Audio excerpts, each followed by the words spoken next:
여러분의 아침을 여는 뉴스데일리 베스트, 지금 바로 시작합니다. 더불어민주당이 비상사태 시엔 백신 생산업체명과 제품명을 기재하지 않도록 하는 일명 비상시 백신명 미표기법을 추진합니다. 수입하는 백신의 표시 기재 의무를 지키지 않겠다는 것이어서 백신 논란의 활용점점을 찍을 전망입니다. 문재인이 새로운 방안의 사회적 거리두기를 예고했습니다. 그 시기로는 백신 접종이 본격화되는 3월을 강조했는데 접종 시기를 함께 언급한 이유를 분석해봅니다. 더불어민주당의 기업들을 향한 이익공유제 압박에 배달 전문기업 배달의 민족이 백기를 들었습니다. 업계는 경영권 침해와 소비자들도 피해가 생길 것이라고 우려하고 있지만 민주당은 다른 플랫폼 기업에게도 동참을 요구했습니다. TBS 라디오 김어준의 뉴스공장에 출연한 조은희 국민의힘 서울시장 선거 예비후보가 TBS는 정권의 나팔수라며 김어준은 뉴스공장을 관둬야 할 수도 있다고 돌직구를 날렸습니다. 고 박원순 전 서울시장이 롤모델이라고 당당하게 말했던 우상호 더불어민주당 서울시장 예비후보가 이번엔 박원순 전 서울시장은 자신의 혁신 롤모델이라고 말했습니다. 피해자에게 2차, 3차 가해를 연거푸 저지르는 우상호 후보 사무실 앞에는 우상호 규탄 집회가 동시다발적으로 열렸습니다. 한 달짜리 조국 전 법무부 장관이 중대범죄수사청 설치 논의에 불을 지핀 데 이어 짝짝꿍 죽이 잘 맞는 더불어민주당은 중대범죄수사청 신설법을 올 상반기 중에 국회에서 처리하겠다는 방침인 것으로 알려졌습니다.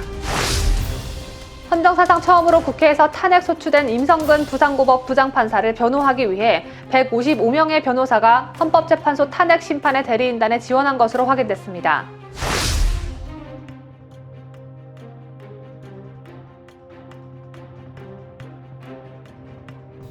시청자 여러분 안녕하십니까? 뉴스데일리 베스트 민행코입니다.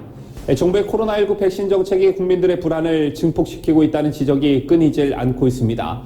백신 확보전에 뒤져 다른 나라들보다 한참 늦은 이달 말에야 접종을 시작하는 것으로도 모자라 불투명한 정보 공개에다 의료진의 책임 떠넘기기로 백신에 대한 불신을 스스로 키우고 있습니다. 이러다간 백신 거부 현상이 빚어져 접종률이 한참 떨어질 것이란 우려마저 나오고 있는데요. 백신은 일정 수준의 접종률에 도달해야만 집단 면역이라는 본연의 목적을 달성할 수가 있기에 어느 정부든 모든 백신 부작용은 정부가 책임지고 속도전에 돌입하는 게 상식입니다. 즉 정부가 책임지고 명확한 가이드라인을 제시해 국민들에게 신뢰를 주는 게 가장 중요하다고 볼 수 있는데요. 이런 와중에 도무지 이해할 수 없는 여당의 움직임이 포착됐습니다. 더불어민주당이 2월 임시국회에서 비상시 백신 생산 업체명과 제품명을 기재하지 않도록 하는 일명 비상시 백신 미표기법을 추진한다고 합니다. 수입하는 백신의 표기 기재 의무와 수입자의 품질 검사 의무를 적용하지 않도록 하겠다는 것입니다. 일각에서는 백신의 안정성을 강조해온 민주당이 해당 개정안을 발의하자 검증되지 않은 백신이 공급될 수 있다는 지적들이 쏟아지고 있습니다. 오늘 저 소식 강추천 기자가 보도합니다. 더불어민주당이 2월 임시국회에서 비상시 백신 생산업체명과 제품명을 기재하지 않도록 하는 일명 비상시 백신명 미표기법을 추진합니다. 수입하는 백신의 표시 기재 의무와 수입자의 품질 검사 의무를 적용하지 않도록 하겠다는 것인데요. 민주당 핵심 관계자는 언론과 통화에서 약사법 개정안은 우선심사법안으로 분류해 2월 임시국회 안에 처리한다는 것이 당의 방침이라며 백신을 빠르게 공급해 코로나 상황을 타개하는 것이 중요하기 때문에 입법이 미비한 부분을 찾아 신속하게 법적 근거를 마련하겠다는 의미라고 말했습니다. 이에 따라 민주당은 약사법 개정안을 국회 보건복지위원회 법안심사일 소위원회에서 심사해 2월 임시국회에서 처리할 예정입니다. 민주당이 추진하는 약사법 개정안은 국가 비상 상황에서 의약품 품목 허가를 받은 자 및 수입자의 표시 기재 의무와 수입자의 품질 검사 의무를 적용하지 않을 수 있는 법적 근거를 담았습니다. 현행 약사법은 의약품 품목 허가를 받은 자와 수입자가 의약품의 융기나 포장 첨부 문서에 업체명, 제품명, 제조번호, 유효기한 등 허가사항을 알기 쉽게 기재하도록 표시 기재 의무를 명시했습니다. 또 해외 제조원에서 품질 검사를 실시한 의약품이라도 수입 후 품질 검사를 실시해 적합한 물품을 출고하도록 했습니다. 민주당은 이 같은 과정을 모두 면제할 수 있도록 법을 개정해 코로나19 이상 상황에서 백신 수입과 유통 속도를 올리겠다는 구상입니다. 자유대한민국을 수호하는 유대배 강추천입니다. 앞서 리포트에서 보셨다시피 민주당이 추진하는 일명 비상시 백신명 미표 기법은 비상시 백신 생산업체명과 제품명을 기재하지 않도록 하는 게 핵심입니다. 이게 현실화되면 내가 맞는 백신이 어느 나라 백신이고 어느 생산업체의 백신인지 알 길이 없게 됩니다. 더 큰 문제는 이 같은 개정안이 통과되면 추후 백신 공급 과정에서 검증되지 않은 백신이 무더기로 공급될 수 있다는 점입니다. 전문가들은 상상하기 어려운 법안이라며 비판을 쏟아냈습니다. 보도에 강혜국 기자입니다. 대한감염학회 이사장을 지낸 김우주 고려대학교 감염내과 교수는 언론과 통화에서 건강에 큰 영향을 미치는 백신의 안전성과 유효성을 위해 품질 검사를 꼼꼼하게 해야 하는데 그것을 안 하겠다니 황당하다며 정부가 백신 선구매 전략을 등한시해 백신 도입이 늦어진 것이지 표시기재 의무와 품질 검사 과정이 있어서 늦어지는 것은 아니지 않느냐고 꼬집었습니다. 이번 법안은 현재 법에서 작동하는 식약처의 역할을 허물어뜨리는 것밖에 되지 않는다고 지적한 김 교수는 이러다 여당이 식약처를 폐지하자고 하는 것 아닌지 모르겠다고 우려했습니다. 익명을 요구한 한 대학병원의 감염내과 교수도 러시아산이나 중국산 같은 안전성을 담보하지 못하는 백신들이 공급량을 맞추기 위해 업체명과 제품명도 표기하지 않고 대량으로 국내에 유입될 수 있다며 특히 품질검사까지 면제하는 것은 의사로서 백신을 국민들에게 권할 명분을 없애는 행위로 동의하기 어렵다고 지적했습니다. 게다가 개정안은 안전성을 강조하던 정부의 기조와도 배치됩니다. 정세균 국무총리는 지난해 11월 백신 도입이 늦어진다는 지적에 백신을 맞더라도 효과가 얼마나 지속될지 알 수 없고 안전성에 문제가 발생할 가능성도 있다고 언급한 바 있습니다. 야당 또한 비판에 가세했습니다. 국회 보건복지위 소속 강기훈 국민의힘 의원은 안전성은 무엇보다 중요하지만 방역의 끝판은 백신이라는 의견이 많아 한시적으로 검토 필요성은 있어 보인다면서도 안전성도 매우 중요한데 이를 문제 삼으면 민주당이 야당이 발목을 잡아서 백신 수급과 접종이 늦어진다고 본말을 전도시킬 우려가 있어 매우 고민스럽다고 토로했습니다. 국민의힘 소속한 의원도 중국산 백신을 무더기로 들여오려는 사전 정치 작업이라는 느낌이 있다며 백신 확보에 실패한 정부가 법적 절차를 핑계 삼으려는 것 아닌가 의심스럽다고 우려했습니다. 자유대한민국을 수호하는 뉴스데일리 베스트 강혜국입니다. 그간 K방역의 우수성을 홍보하며 그 지렛대로 삼았던 나라가 바로 미국입니다.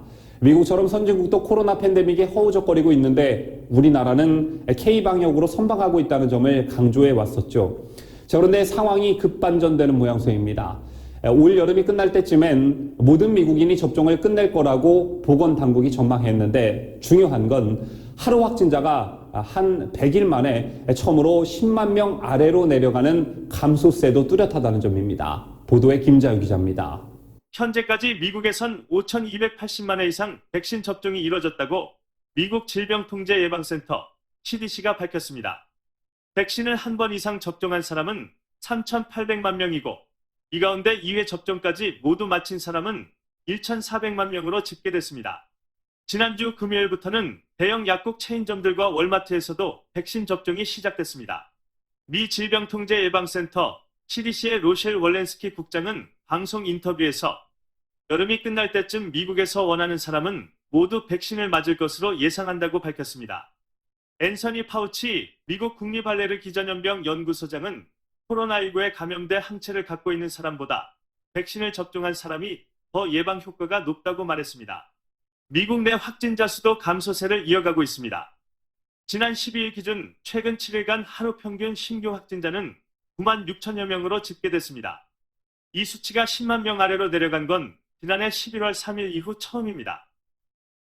자유대한민국을 수호하는 유대배 김자유입니다. 문재인이 코로나 방역 대책인 집합금지와 영업 제한 등 강제 조치를 최소화하는 새로운 사회적 거리두기 방안을 3월에 마련하겠다고 밝혔습니다. 문재인은 백신 접종이 본격화되는 3월이라고 강조를 했는데 정확히 말하면 3월부터가 아니라 3월 2일 이후부터가 될 가능성이 큽니다. 3월 1일은 애국 시민들의 3.1절 집회가 있을 것으로 예상되죠. 때문에 문재인이 과연 본인이 말한 대로 정확히 3월부터 새로운 거리두기 방안을 마련할지 관심이 모아집니다. 보도에 강추천 기자입니다. 문재인은 15일 2달 넘게 계속된 방역 강화 조치로 국민들의 피로감이 누적됐고 장시간의 영업 금지나 제한으로 소상공인 자영업자의 생계가 벼랑 끝으로 내몰렸다고 말했습니다. 소상공인들의 생계를 벼랑 끝으로 몰아세운 장본인께서 이런 말을 하시니까 병들게 한 후에 약 지어주려고 하는 느낌이 강하게 듭니다. 문재인은 또 생업에 조금이라도 숨통이 트이길 바라는 절박한 호소를 더 이상 외면할 수 없었다며 백신 접종이 본격화하는 3월부턴 새로운 사회적 거리두기 방안을 마련해 시행할 계획이라고 했습니다. 그럼 지금까지 절박한 호소를 외면해왔다는 건데 그렇게 매몰차게 외면할 수 있었던 비결은 무엇이었는지 되묻지 않을 수 없습니다. 또한 문제점 투성이인 아스트라제네카 백신으로 생색을 내고 있다는 비난도 나옵니다. 백신 접종 시기와 사회적 거리두기 완화를 결부시켜 정부가 들여온 백신의 신뢰도를 높이려는 작전을 쓰고 있는 듯한데 국민들은 65세 이상인 문재인부터 백신을 맞는 모습을 생중계해도 백신을 믿을까 말까라며 꼼수 정부에 더 이상 속지 않겠다는 분위기입니다. 문재인이 코로나 관련 얘기를 하면서 돈 얘기를 하지 않을 수 없죠. 문재인은 4차 재난지원금 지급을 위한 추가 경정 예산에 일자리 예산을 충분히 포함시켜달라고도 강조했습니다. 꼭 돈을 써야만 일자리가 마련되나 본데 국민 세금 써서 일자리를 만들고 국민들은 일해서 세금으로 다시 토해내고 이게 대체 무슨 경제 원리인 건지 모르겠네요. 제발 국민 세금 써가며 생색내는 짓거리 좀 그만하길 바라는 뉴스데일리 베스트 강추천입니다. 더불어민주당은 코로나로 인한 경제 살리기 대책으로 코로나로 돈을 더 많이 번 기업이 그 이익을 나눠주자는 취지의 이익공유제를 내세웠죠. 그리고 그 타겟으로 코로나로 수혜를 얻은 배달업체 기업을 콕 집었습니다. 이게 무슨 북한 공산당 같은 정책이냐라는 비난이 본물 터지듯 쏟아졌지만 더불어민주당의 이익공유제 방침은 강행됐고 결국 배달의 민족 운영업체인 우아한 형제들이 백기를 들었습니다.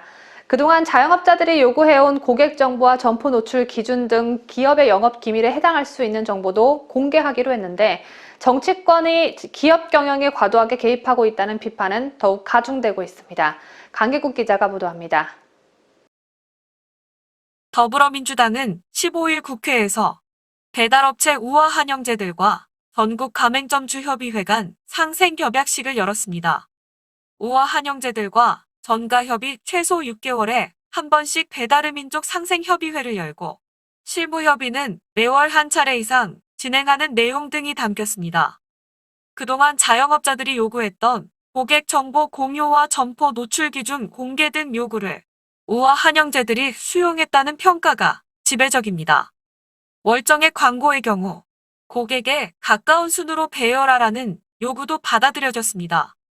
이낙연 민주당 대표는 이날 협약식에서 상생협의회는 소상공인의 고통을 덜어드리고 서로의 경쟁력을 강화하는 실질적 상생 모델이자 민주당이 추진하는 이익 공유의 자발적 실천이라며 기업과 가맹점이 서로를 파트너로 인정하고 함께 상생의 생태계를 만들어가는 현상이 확산되기 바란다고 족제비 같은 눈빛을 발사하며 말했습니다. 더불어민주당은 자율적 결정이라고 강조했지만 업계에선 그동안 고객 정보나 점포 배열 알고리즘 등 사실상 기업 기밀에 해당하는 정보들을 공개한 배경에 거대 여당의 압박이 있다는 분석이 지배적입니다.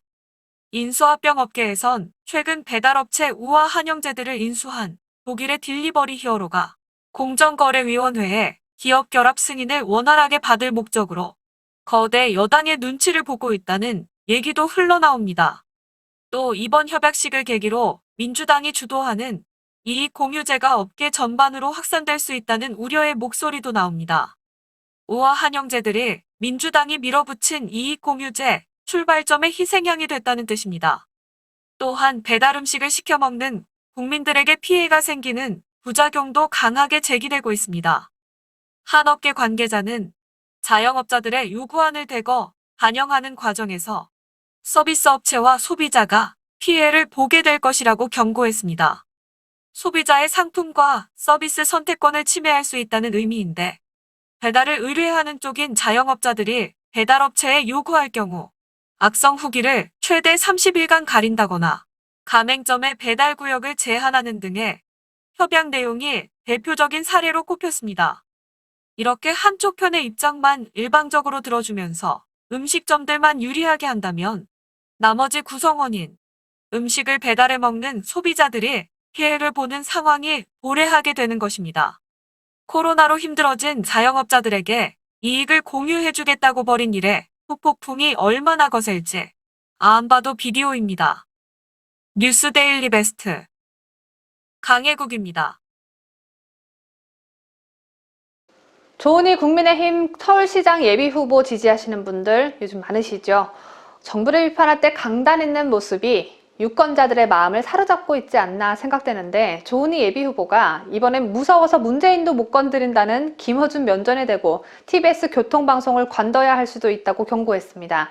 조은희 후보는 평소 국민 세금으로 운영되는 방송에서 정치 편향적 진행을 하는 김어준의 과거 발언을 언급하면서 조목조목 지적하기도 했습니다.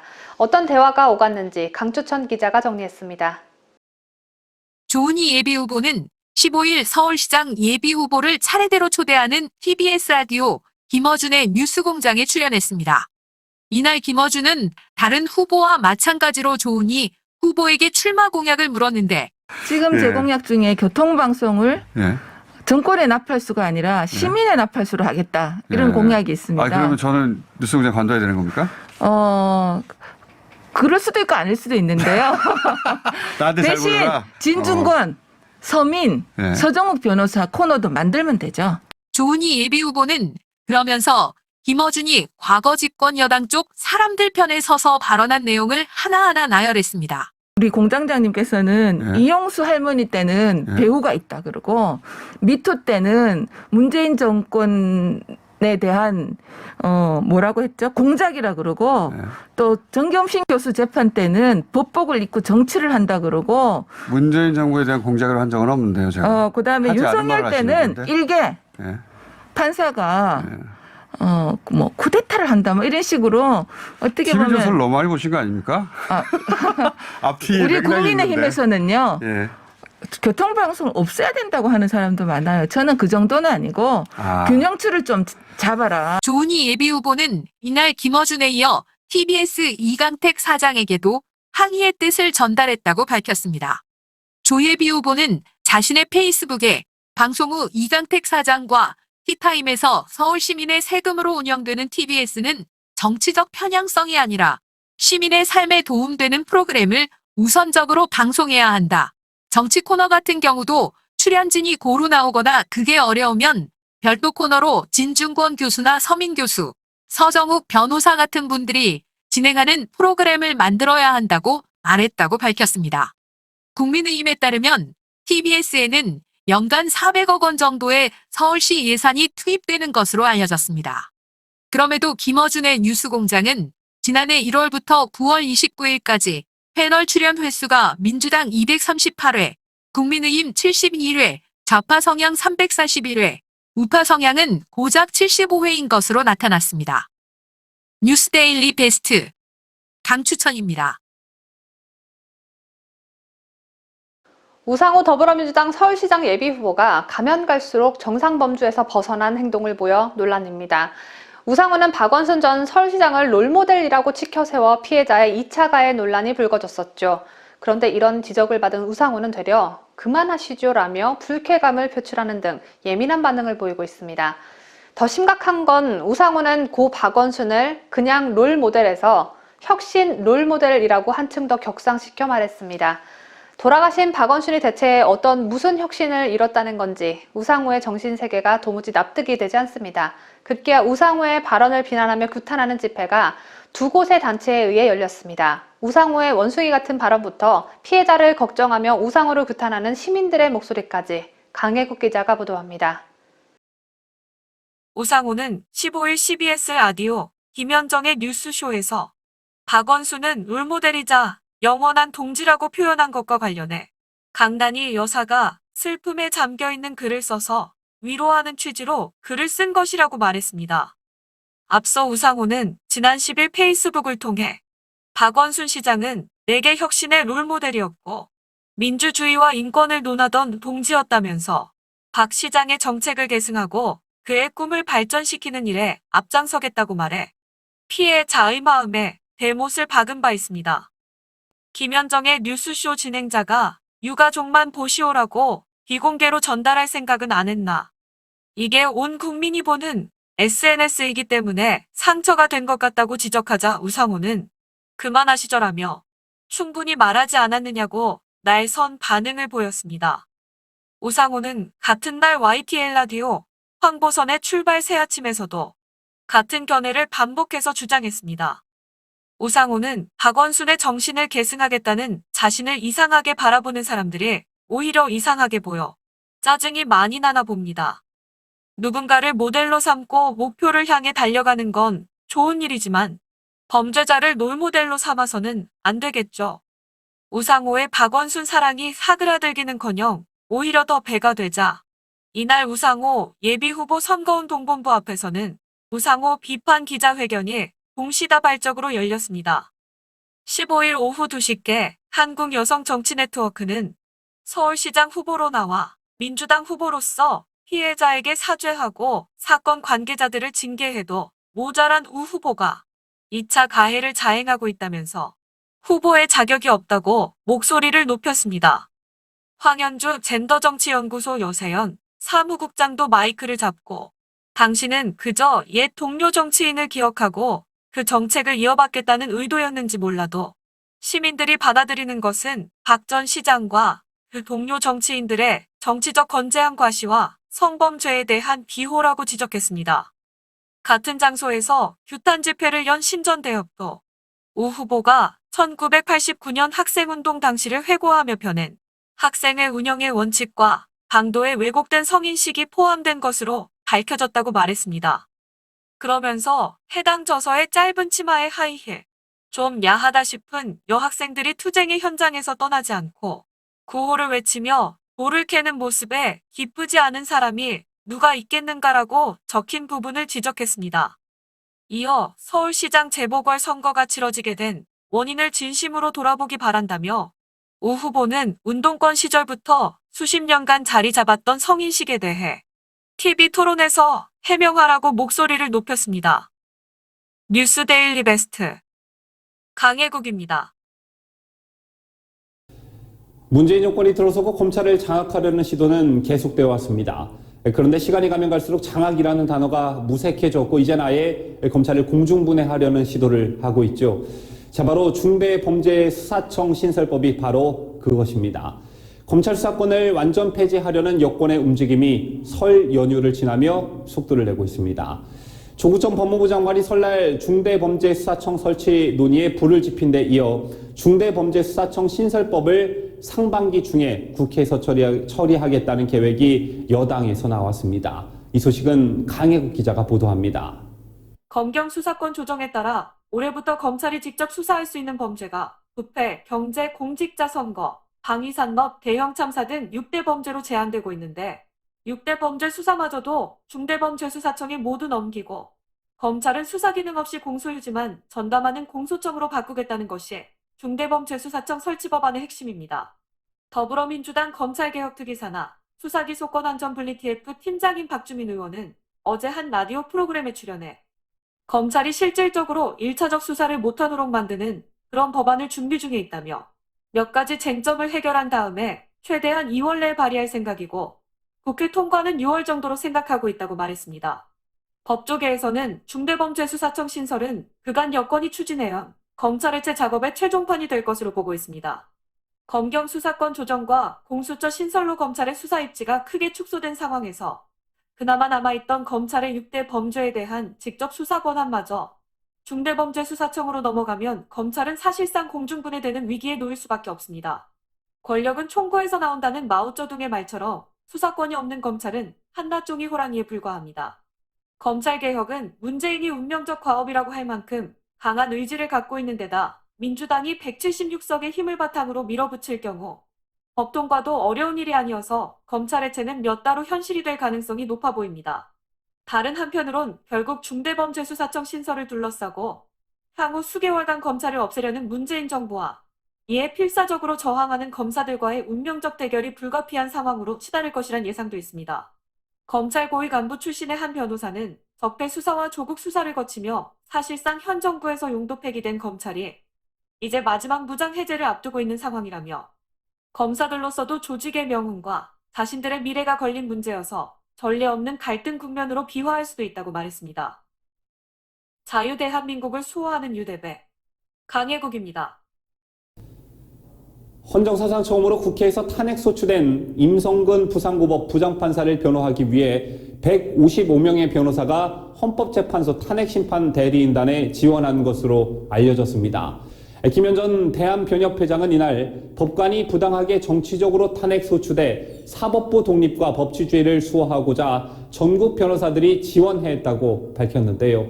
대리인단에는 신영무 김현 전 대한변협회장, 이석현 전 법제처장, 이석화 대구변회장, 김병철 전 대한변협 부협회장, 김명숙, 이은경, 안기옥 전 여성변회장을 포함해 판사 출신인 황적화 전 고법 부장판사와 정진경 전 부장판사, 검사 출신인 정진규, 문효남 전 고검장, 강경필, 강찬호 전 검사장 등이 참여했습니다.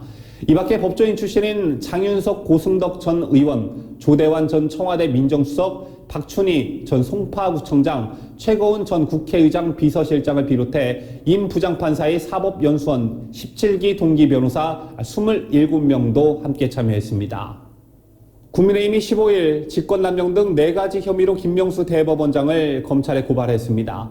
국민의힘 탄핵거래 진상조사단의 단장인 김기현 의원은 이날 오후 직권남용, 허위 공문서 작성 및 행사위계에 의한 공모집행 방해, 청탁금지법, 일명 김영란법 위반, 증거인멸교사 등 4개 혐의로 김 대법원장에 대한 고발장을 제출했다고 밝혔습니다. 이날 김 의원은 유상범 전주의 의원과 함께 서초동 대검청사를 방문해 우리 사법 역사상 초유의 일이 일어났다며 현직 대법원장이 국민을 상대로 거짓말하고 국회의원을 상대로 허위 공문서를 작성해 유포하는 등 불법 행위로 인해 지탄의 대상이 되고 있다. 참으로 안타깝고 유감이라고 말했습니다. 이어 김 대법원장에게 조속히 대국민 사과해 줄 것을 요구했지만 김 대법원장은 끝내 자신의 지위에 연연하는 모습을 보이고 있다며 그래서 국민의힘에서는 부득이 국민을 대신해 사법부가 본연의 위치를 회복할 수 있도록 하려는 고발에 이르게 됐다고 밝혔습니다. 뜬금없이 대한민국에서 김일성 만세를 부른다면 정상인일까요? 비정상인일까요? 또 국가가 김일성 만세를 부르는 국민을 가만히 내버려 두는 게 정상일까요? 잡아가는 게 정상일까요? 이 물음에 대한 답은 상식선에서 나올 듯한데 상식을 뛰어넘는 판결이 나왔습니다. 김일성 만세를 3차례 외쳤다가 수사기관에 체포돼 유죄를 선고받은 피고인이 재심을 거쳐 무죄를 선고받는 일이 발생했습니다.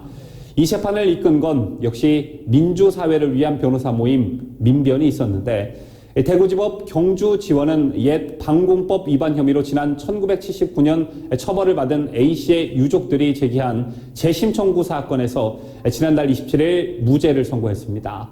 A씨는 1979년 8월 김일성 만세를 3차례 외쳤다는 이유로 체포돼 유죄를 선고받았습니다.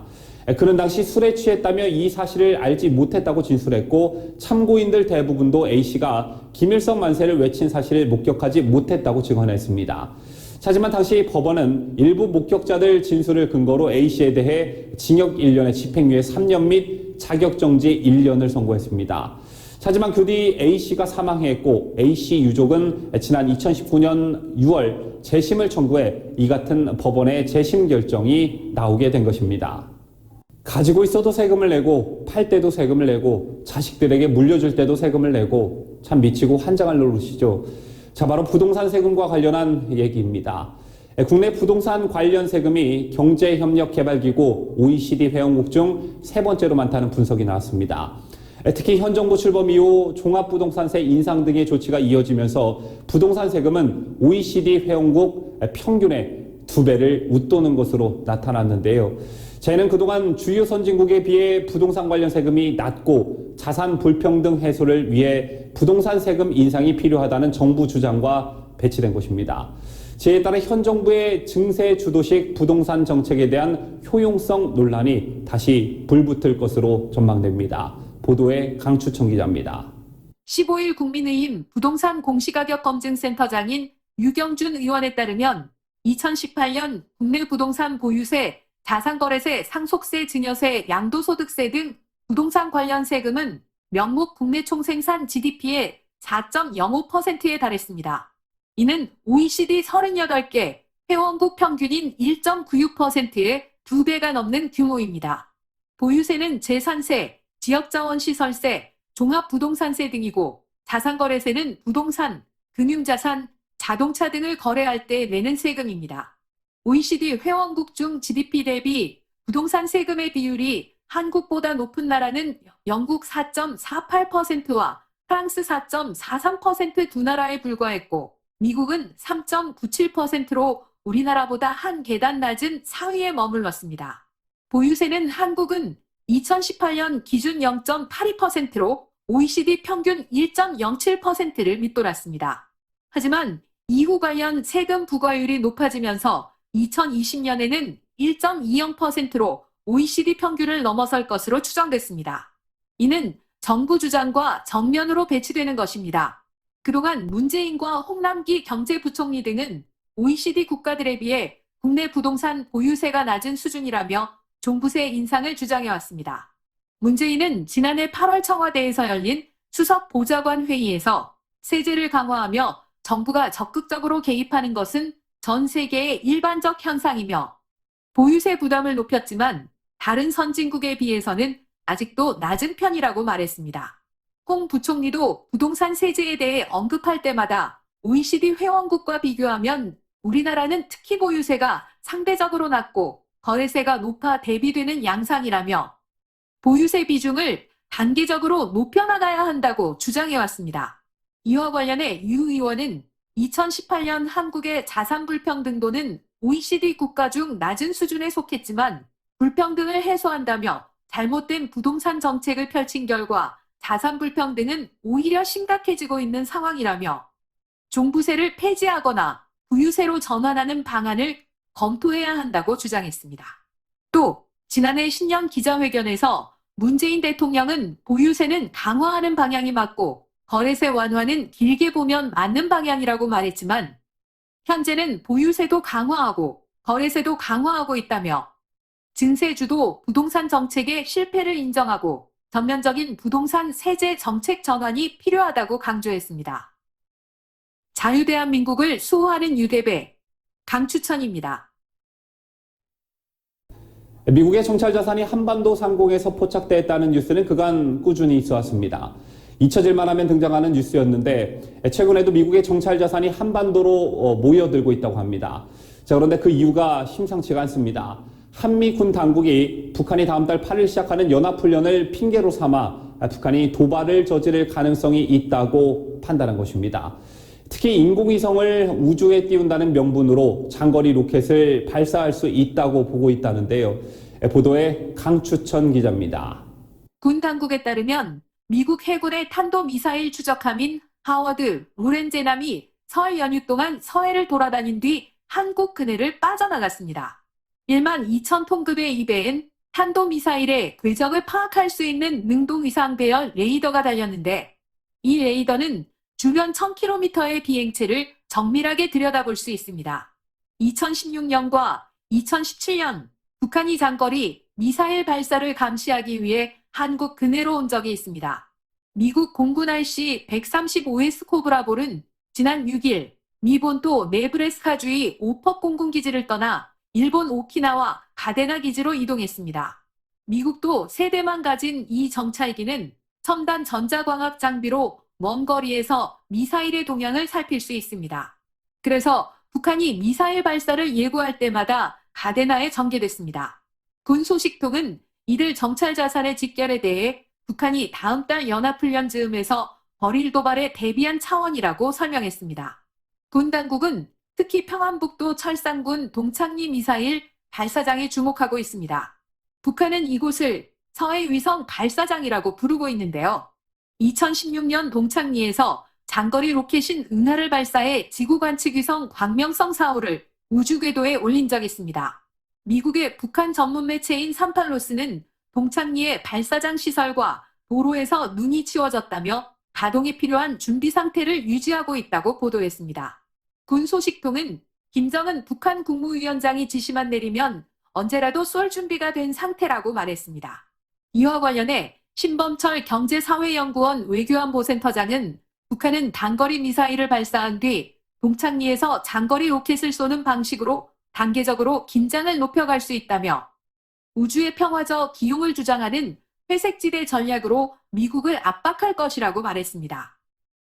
자유대한민국을 수호하는 유대배 강추천입니다. 개성공업지구 지원재단이 오는 18일 개성공단 재개 온라인 국제대화를 개최한다고 밝혔습니다. 재단은 개성공단이 전면 중단된 지 5년이 지난 가운데 이번 행사를 통해 개성공단 재개 의지를 부각할 계획입니다. 행사는 정세현 민주평화통일 자문회 수석 부의장의 개성공단 재개, 남북평화의 복원이라는 주제의 기조 발언 이후 1부와 2부로 나뉘어 진행된다고 하는데 온라인 대화까지 개최해야 할 정도면 개성공단 살리기가 굉장히 시급한가 봅니다. 김진양 개성공업지구 지원재단 이사장은 이번 온라인 국제대화가 전 세계에 개성공단의 평화적 가치와 경제적 효과를 알릴 것이라면서 개성공단 재개 공감대를 전 세계로 확산시키는 계기가 될 것이라는 기대감을 드러냈습니다. 하지만 정부의 북한 원전 건설 추진 의혹으로 인해 개성공단 재개에 대한 공감대는커녕 오히려 반감만 더 커질 것으로 전망됩니다. 저희가 준비한 소식은 다 전해드렸습니다. 오늘부터는 뉴스를 마치면서 이전 뉴스에 남겨주신 시청자 여러분의 댓글 중 제가 개인적으로 인상 깊었던 댓글을 선정해 소개해드리려고 합니다. 2월 15일 월요일 뉴스에서는 이런 재미난 댓글이 있었습니다. 김기용님께서 남겨주신 댓글인데요. 부전자전, 그 밥에 그 나물, 그 애비의 그 자식, 애비를 보면 새끼를 알고 새끼를 보면 애비를 알 수 있다 하시면서 테스 형, 세상이 왜 이래, 왜 이렇게 더러워 라며 테스 형을 찾아주셨습니다. 어느 부자를 향해 이런 말씀을 남겨주신 건지는 제가 굳이 콕 집어 말씀드리지 않아도 다들 아시리라 생각합니다. 사실 저도 예술인에 속해 있다 보니 주변에 경제적 어려움을 겪고 있는 동료나 선후배들을 참 많이 볼 수 있습니다. 얼마 전엔 저와 공연을 함께 했던 선배가 저와 함께 예전에 공연했던 팜플렛을 찾아줄 수 있냐고 물어보더라고요. 그래서 제가 왜 그러냐고 했더니 예술인들을 대상으로 하는 코로나 지원금을 신청할 건데 공연했던 증거 자료들을 많이 제출할수록 지급 대상자에 뽑힐 가능성이 커서 그렇다고 했습니다. 그렇게 그 선배는 코로나 지원금을 받기 위해 제출할 자료 수집부터 참 쉽지 않아 보였는데 누구 아들내미는 펜으로 끄적끄적 몇 자 적고 140만 원도 아닌 1,400만 원을 받았으니 참 기가 찰 노릇이 아닐 수 없습니다. 오늘 뉴스 영상에도 여러분의 의견 댓글로 많이 남겨주시길 바랍니다. 지금까지 시청해주신 여러분 대단히 고맙습니다. 뉴스데일리 베스트는 구독자 여러분의 소중한 구독료를 운영합니다. 여러분의 자발적 구독료 참여를 기다립니다.